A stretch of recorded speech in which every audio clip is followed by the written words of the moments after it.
एक साधु वर्षा के जल में प्रेम और मस्ती से भरा चला जा रहा था कि साधु ने एक मिठाई की दुकान को देखा जहां एक कढ़ाई में गर्म दूध उबला जा रहा था तो मौसम के हिसाब से दूसरी कढ़ाई में गर्मा गर्म जलेबियां तैयार हो रही थी। साधु कुछ क्षणों के लिए वहां रुक गया। शायद भूख का एहसास हो रहा था या मौसम का असर था।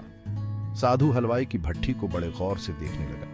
साधु कुछ खाना चाहता था लेकिन साधु की जेब ही नहीं थी तो पैसे भला कहां से होते। साधु कुछ पल भट्ठी से हाथ सेंकने के बाद चला ही जाना चाहता था कि नेक दिल हलवाई से रहा न गया और एक प्याला गर्म दूध और कुछ जलेबियां साधु को दे दी। मलंग ने गर्म जलेबियां गर्म दूध के साथ खाई और फिर हाथों को ऊपर की ओर उठाकर हलवाई के लिए प्रार्थना की, फिर आगे चल दिया। साधु बाबा का पेट भर चुका था। दुनिया के दुखों से बेपरवाह वे फिर एक नए जोश से बारिश के गंदले पानी के छींटे उड़ाता चला जा रहा था। वह इस बात से बेखबर था कि एक युवा नव विवाहिता जोड़ा भी वर्षा के जल से बचता बचाता उसके पीछे चला आ रहे हैं। एक बार इस मस्त साधु ने बारिश के गंदले पानी में जोर से लात मारी।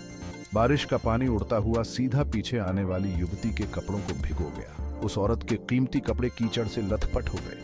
उसके युवा पति से यह बात बर्दाश्त नहीं हुई, इसलिए वह आस्तीन चढ़ाकर आगे बढ़ा और साधु के कपड़ों से पकड़कर कहने लगा, अंधा है, तुमको नजर नहीं आता तेरी हरकत की वजह से मेरी पत्नी के कपड़े गीले हो गए हैं और कीचड़ से भर गए हैं।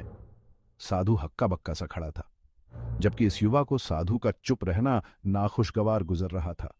महिला ने आगे बढ़कर युवा के हाथों से साधु को छुड़ाना भी चाहा, लेकिन युवा की आंखों से निकलती नफरत की चिंगारी देख वह भी फिर पीछे खिसकने पर मजबूर हो गई।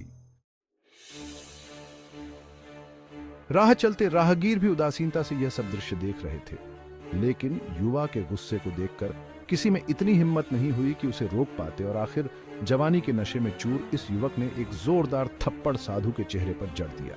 बूढ़ा मलंग थप्पड़ की ताब ना झेलता हुआ लड़खड़ाता हुए कीचड़ में जा पड़ा। युवक ने जब साधु को नीचे गिरता देखा तो मुस्कुराते हुए वहां से चल दिया। बूढ़े साधु ने आकाश की ओर देखा और उसके होठों से निकला, वाह मेरे भगवान, कभी गरम दूध जलेबियां और कभी गरम थप्पड़, लेकिन जो तू चाहे मुझे भी वही पसंद है। यह कहता हुआ वह एक बार फिर अपने रास्ते पर चल दिया। दूसरी ओर वह युवा जोड़ा अपनी मस्ती को समर्पित अपनी मंजिल की ओर अग्रसर हो गया। थोड़ी ही दूर चलने के बाद वे एक मकान के सामने पहुंचकर रुक गए। वह अपने घर पहुंच गए थे। वे युवा अपनी जेब से चाबी निकालकर अपनी पत्नी से हंसी मजाक करते हुए ऊपर घर की सीढ़ियों तय कर रहा था। बारिश के कारण सीढ़ियों पर फिसलन हो गई थी। अचानक युवा का पैर फिसल गया और वह सीढ़ियों से नीचे गिरने लगा।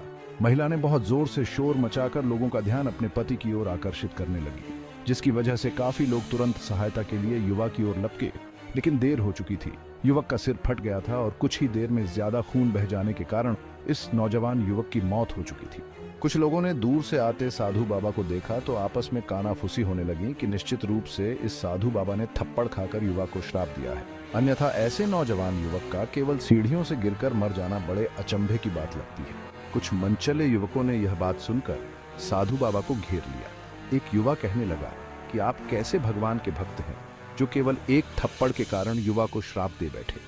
भगवान के भक्त में रोष व गुस्सा हरगिज नहीं होता। आप तो जरा सी असुविधा पर भी धैर्य न कर सकें। साधु बाबा कहने लगा, भगवान की कसम मैंने इस युवा को श्राप नहीं दिया।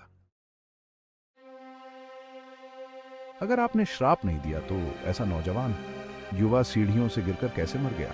तब साधु बाबा ने दर्शकों से एक अनोखा सवाल किया, आप में से कोई इस सब घटना का चश्मदीद गवाह मौजूद है?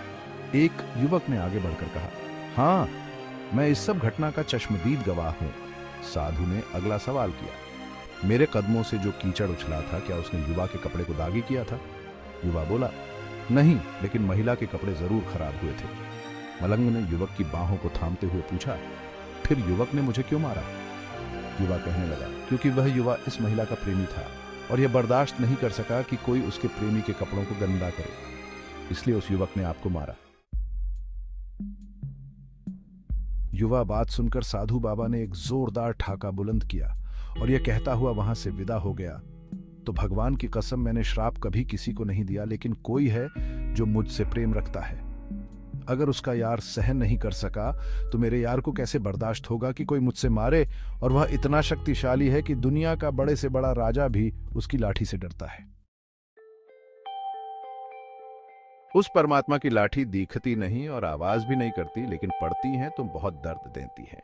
हमारे कर्म ही हमें उसकी लाठी से बचाते हैं। बस कर्म अच्छे होने चाहिए।